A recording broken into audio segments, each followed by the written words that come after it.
Gregor, long time no see. How are you doing? Yesterday was children's. Oh, you mean the doll festival?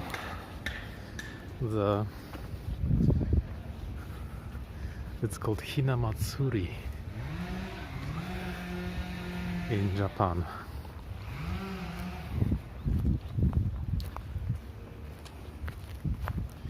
Formerly known as the Girls' Day.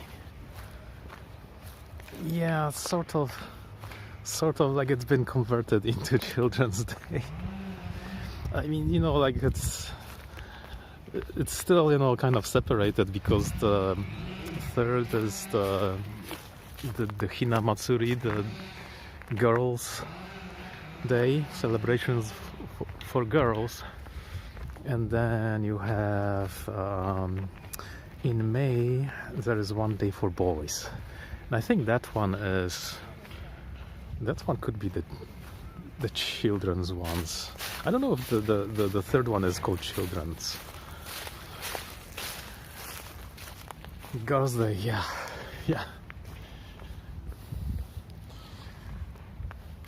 Yesterday I was at Narita airport. Wow. I actually went to do geocaching and in the Narita temple.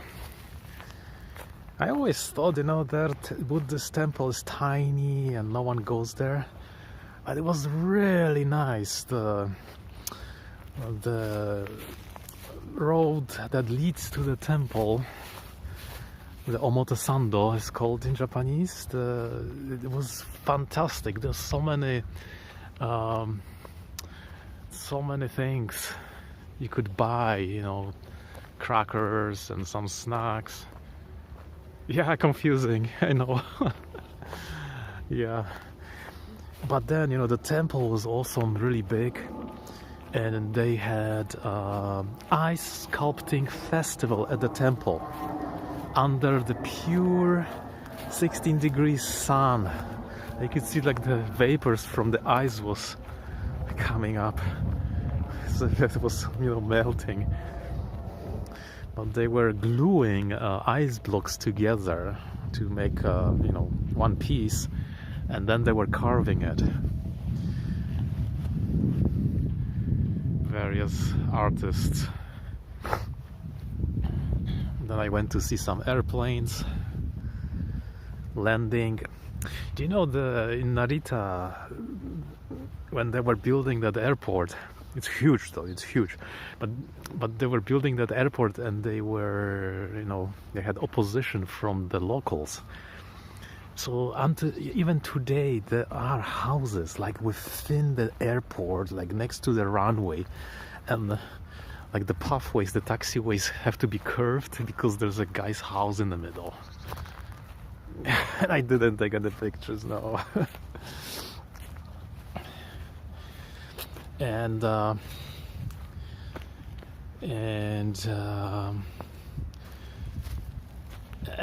went to like one of those places there, and the airplanes, they just like land right in front of you. It's scary. Like you could see the airplane coming and approaching, and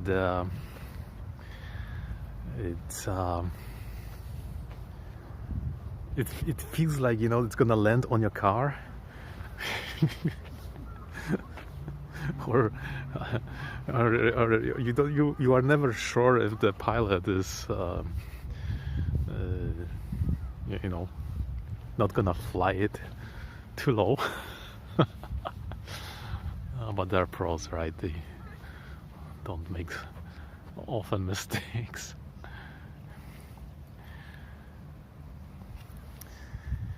Yeah, I don't take pictures because I have no place to share them and store them.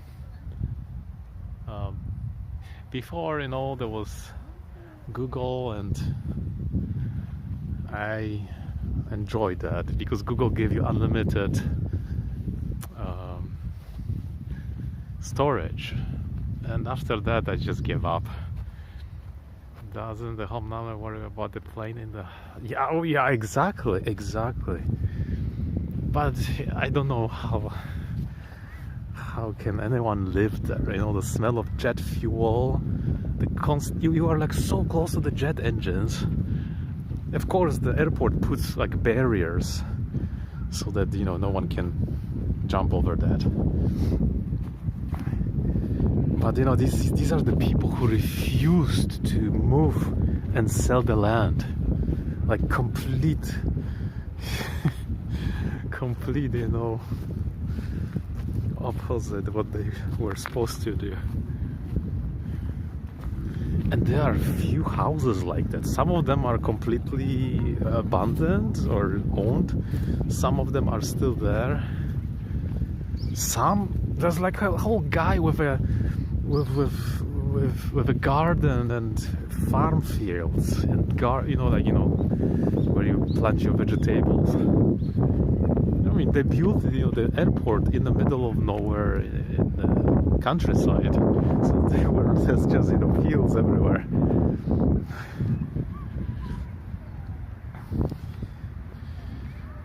Someday maybe they will build a bigger extension to the airport. Oh, and Haneda Airport, this is really great because Haneda, you land right in the city. Like you're in central Tokyo and Haneda is in central Tokyo. Absolutely amazing connections. It's also almost the opposite of going to Edmonton Airport in Canada, which is so far away from the city, it's almost ridiculous. Why did they build it? Like it's super far, like 50 kilometers or something. I don't know that the picture's too extra. You know, that's what I was thinking, but the whole point of me taking pictures was to share it with my family. And now, how can I do it? I would have to delete the things from Google, upload it to Google, back up the old ones, and it's such a hassle. I just don't feel anymore like doing pictures anymore. Yeah, you know, email is worse because there's a cap of 25 megabytes per message, but everybody wants to see, you know, high quality pictures.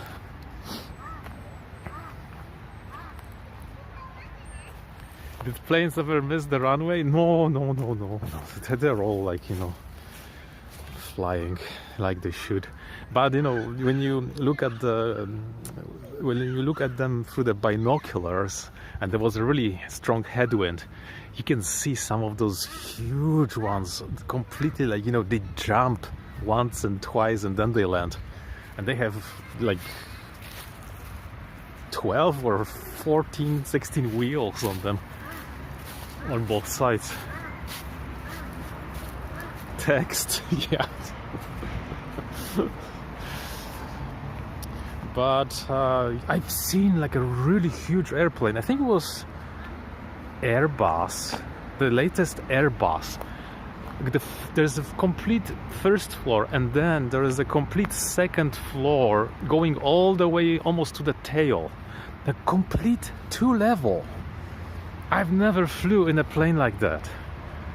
When that thing landed, it was gigantic.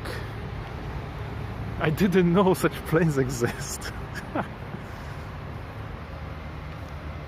Completely, it almost felt like a cruise ship.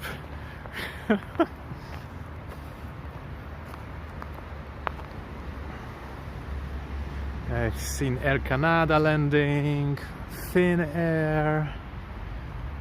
And there were so many people. There was one guy with a TV camera and tripod with 4 phones attached to the tripod with the camera, and one attached to the camera itself, one tablet attached to it. He had 2 huge batteries powering all that thing, all these devices. and then he was waiting for the planes to like taxi and arrive, and plus he had two radios to listen what's happening. It was like, my God, all that for a nice picture of an airplane. Your phone plan is not unlimited. No, unfortunately it's unlimited with speeds that are really slow, but you know, there is nothing unlimited like this in Japan, so unfortunately.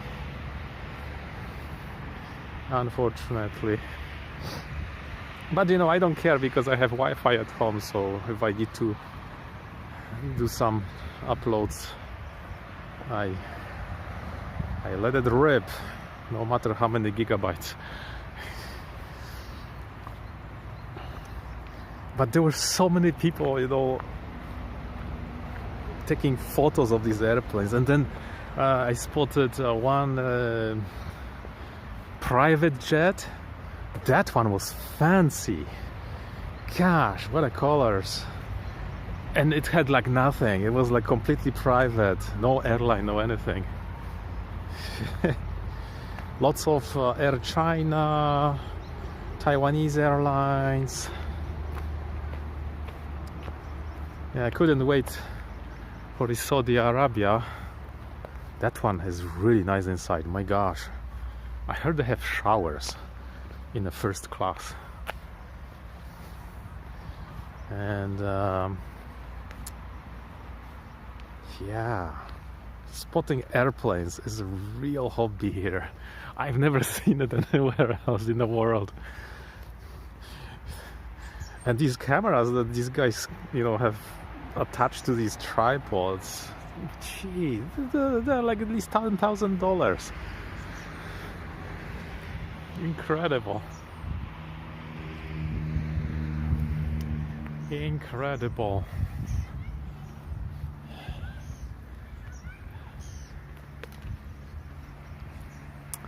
If it's a hobby, it's a hobby. You gotta spend money, I guess. I've never seen so many people like yesterday. I go there sometimes and I see, you know, yeah, a few there. But yesterday it was packed. Sometimes at air shows there are tours of private planes. Oh, you know, I've been to a tour of private plane made by Honda.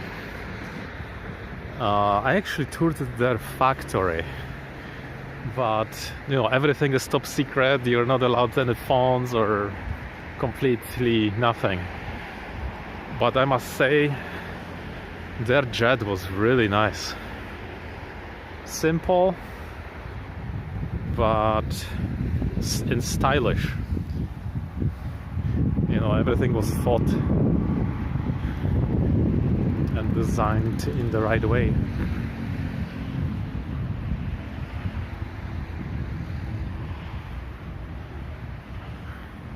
Today, nice day.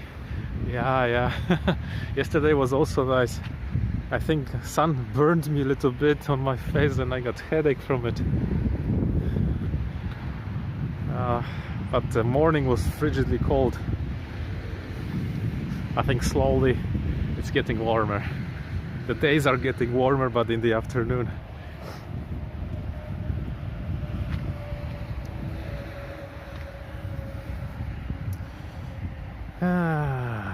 Airports. I've never seen people. Yeah, I only seen the air shows. You're right. You can get inside like airplanes. I went inside the Hercules airplane. I think twice. It's a gigantic one. Emirates ads makes their planes look yeah, you know, they have this. If you look on YouTube, there are people who fly out of Japan on these things, first class. Apparently there's a shower, then you get served a tea with a, you know, golden tablets, I mean trays, and then cups, and then they serve you sushi flying out of Japan. I don't know if sushi is legal or illegal in the Arab Emirates. Don't they not eat meat or something? Pork? Something is forbidden, I don't remember what. Yeah, the giant Hercules, that was awesome. You could put like bus into it. I heard they were saying that they could like take collapse the propellers from the helicopter and load it all into the Hercules. Hot towels, oh yeah. I also flew with JAL. JAL is also nice. Very nice cabin attendants, nice ladies, they make you feel nice, relaxed. They would give you supper with a smaller bottle of wine to knock yourself out. Hot towels, of course. JAL was awesome, but JAL is always expensive. And domestically I flew with like ANA, All Nippon Airlines, JAL I think too. Yeah, these are like, you know, no frills, but really smoothly. Like you go to the airport and they don't care you have like tea or water. It's so smooth. I remember going like in Canada, you have some tea and like, yeah, okay, to the garbage here. Yeah, JAL is still flying. You know, JAL is like the main Japanese airline.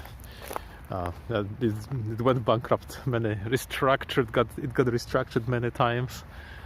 But they're alive somehow.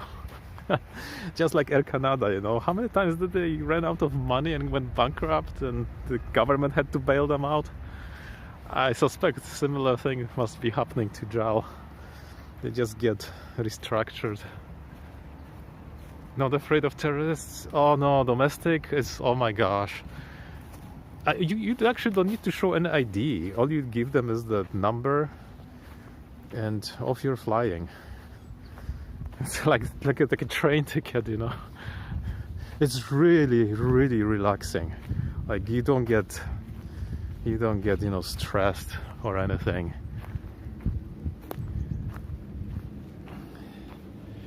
Yeah, going like international or oh, that's so different. My gosh, you get grilled by these customs. They don't let you. You get grilled by the, you know, oh, what is this? Computer, turn it on. Here, like they don't bother. They know it's a computer. They can see it, you know. Everything gets, you know, X-rayed, but there's no hassle at all.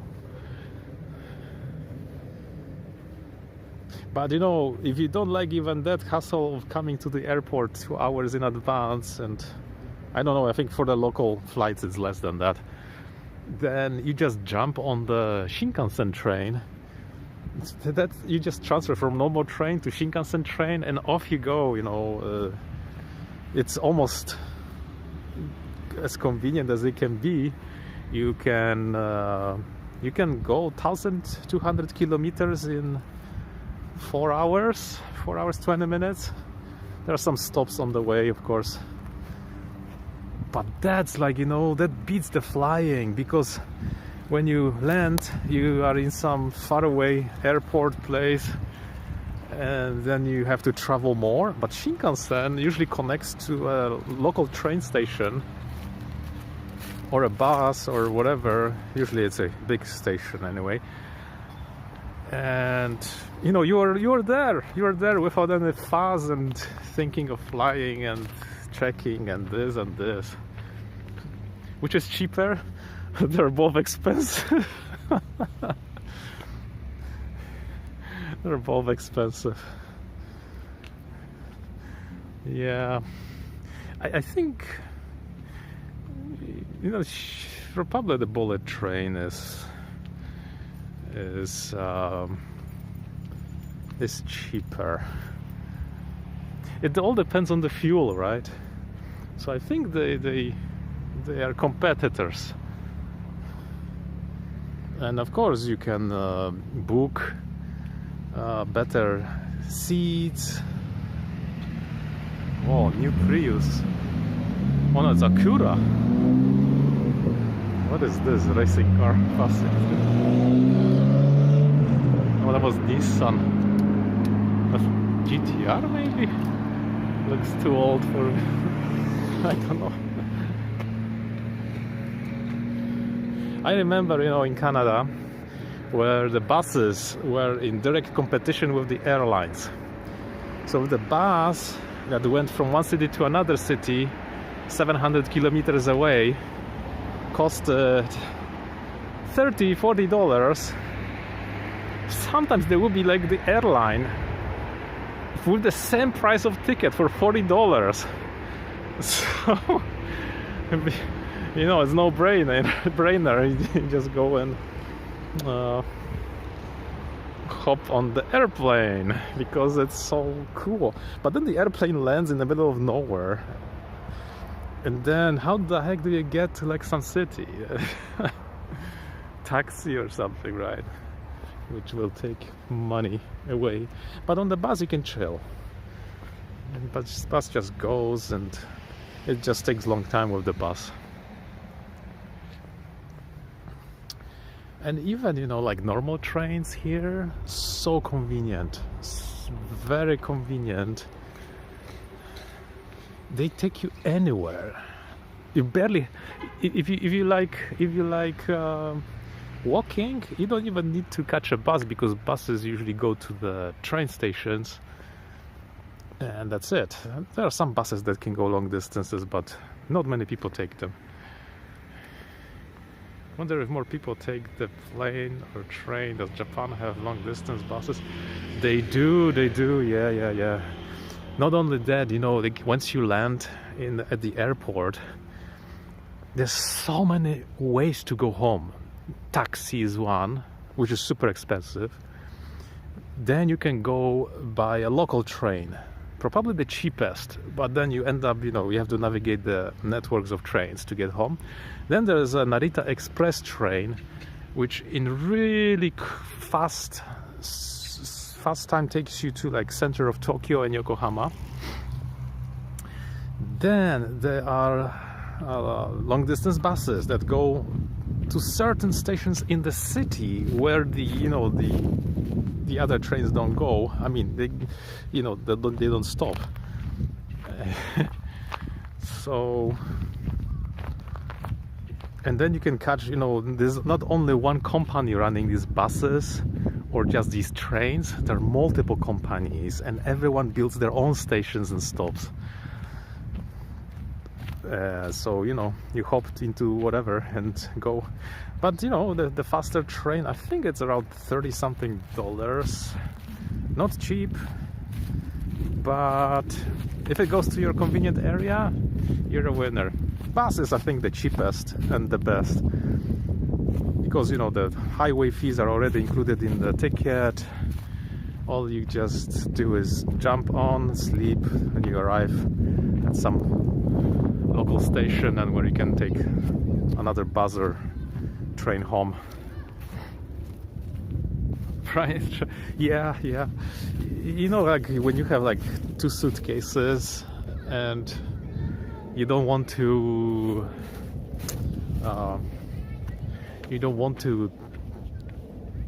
plow with them through normal trains, it's so much easier to call a delivery company and arrange these suitcases to be picked up one day before they unload them at the airport where you can pick them up. And it works just like sending normal things through the post. Really reliable and easy to move. But if you have smaller suitcases and you can kind of stand to be them on the bus, and then hop onto a train, and then the train will take you to a station where there is a bus that goes to the airport, and then you just throw them into the bus and it's all good too. Yeah, lots of ways, and it's not expensive to send this stuff. You come, from US or Canada, you have suitcases full of peanut butter because they don't sell it. They don't sell certain brands here. Yeah. You can just go to the airport, to the delivery company, tell them to, hey, deliver this for me, see you tomorrow. There's this really cool company called Black Cat Delivery. Their logo is a picture of a big cat carrying a little cat in its mouth, and they're actually probably the best, or the most favorite of mine delivery companies. They're always on time, and they even have English. Japan cities are not sprawling like Edmonton. Yeah, of course they are, of course. I mean, there's always something new happening here. On the outskirts, the forests are disappearing and they build a bunch of houses. Here, not that long ago, it was just farms for Middle Ages, and now it's just houses. It's just the people. People from outside want to come in to the capital and live, right? So there's lots of options here. Even for the people who cannot afford, there's special government housing things, and yeah, you can be living at the social house, and next to the social house you would have like a millionaire's house. It's a really well balanced. You don't have dangerous places or neighborhoods like back in the Wild West. Yeah, Edmonton, they have so much land. You could stick whole Japan in there.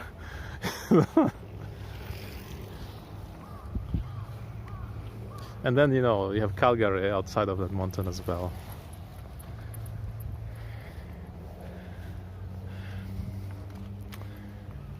Yeah, Canada is so empty. Coming from here to Canada, you just notice, it's like, where are all the people? There's always no one around. When you get used to the crowds, it's a shock.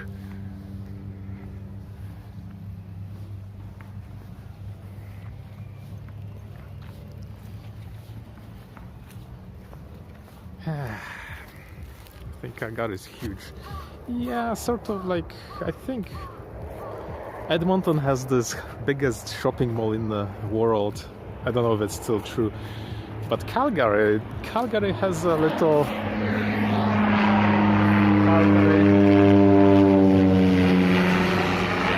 Calgary has a little. I think they have a rail or subway, or not subway. It's a train that runs on rails. Metro maybe. But the funny thing is that in the city center, the stations are free of charge, which attracts a whole bunch of weird people. Anyway, you like Canada? Thank you. Canada is good and with clean air. I'm gonna go now. Have a nice evening. So take care and thanks for coming. All right. Scoping down. Calgary has the Calgary stuff. Yes, they do. Yes, that's attraction. I've never been there actually. Okay, take care. Scoping down.